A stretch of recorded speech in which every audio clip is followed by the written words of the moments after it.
We've all heard the grand promise of technology, haven't we? You know, this future of like effortless connection, liberation, unlocking potential, leading us all to happiness, health, wealth. Sounds almost perfect, right? But then, well, you look around and it kind of feels like maybe we've been sold a beautiful lie. So today our deep dive is into this really compelling source. It's titled The Digital Cage: Humanity's Prohibited Dreams. And it makes a powerful argument, definitely provocative, that tech, well, in its current form, isn't really a tool for the people. Instead, it argues it's more like a meticulously crafted cage. And just to be clear, we're digging into the source's perspective, okay?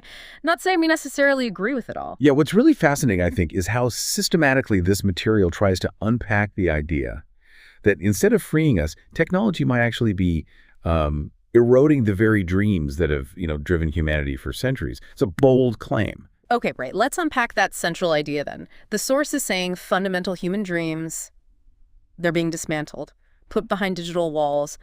Where does it even start making that case? I mean, what does it see as fundamental? It goes right to the basics. The absolute core needs.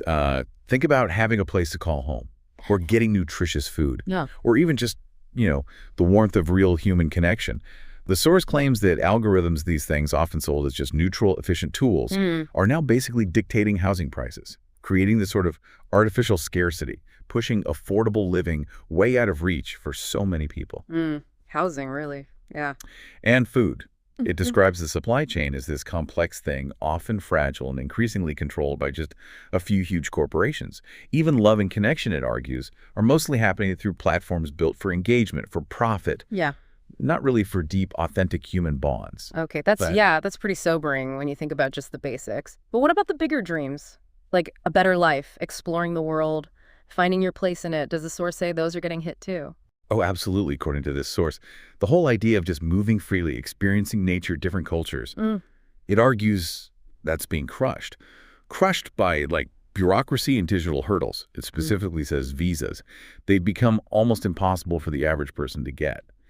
And you've got these opaque AI-driven systems making decisions that feel totally arbitrary, no transparency, maybe biased data, and you've got no real way to appeal when your plans just get shattered. Right, just a computer says no kind of situation. Pretty much. And making a living, that fuels so many dreams, right?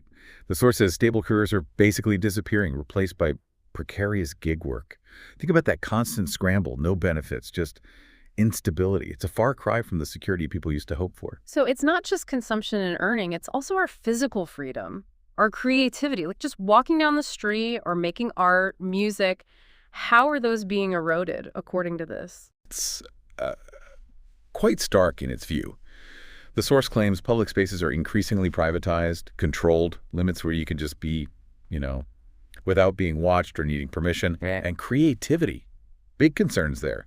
Tools being prohibitively expensive, platforms that it claims silence dissent, and this flood of algorithmically generated content that just kind of drowns out genuine human artistry. They're making us passive consumers. Exactly. Yeah. That's the outcome it suggests. Passive consumers, not active creators, stuck in a system that benefits from us just scrolling. Wow. Okay, so bringing it all together, what's the bigger picture here? This source sounds like it has a pretty grim conclusion. It really doesn't pull any punches, no. The argument is that by making these fundamentals home, living, movement creation impossible for the masses, a new world order gets cemented. It paints this stark picture. Two classes. Two classes. Yeah.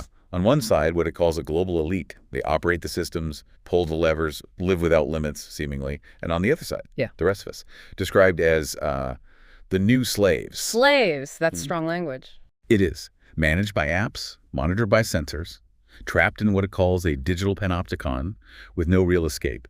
That idea of constant, maybe unseen surveillance and algorithmic management that shapes behavior, limits choices. And the source puts it very powerfully. It asserts they don't need whips and chains when they have code and firewalls. Code and firewalls. It's a really provocative idea to chew on, isn't it? That the tech we embrace, as this source sees it, could be forming this digital cage, stripping away these fundamental human dreams. Indeed. And the source leaves you with this profound question, really worth thinking about.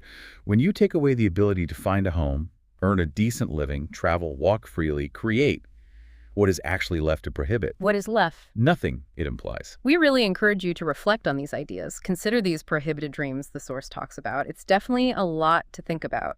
Might just change how you see the digital world around you.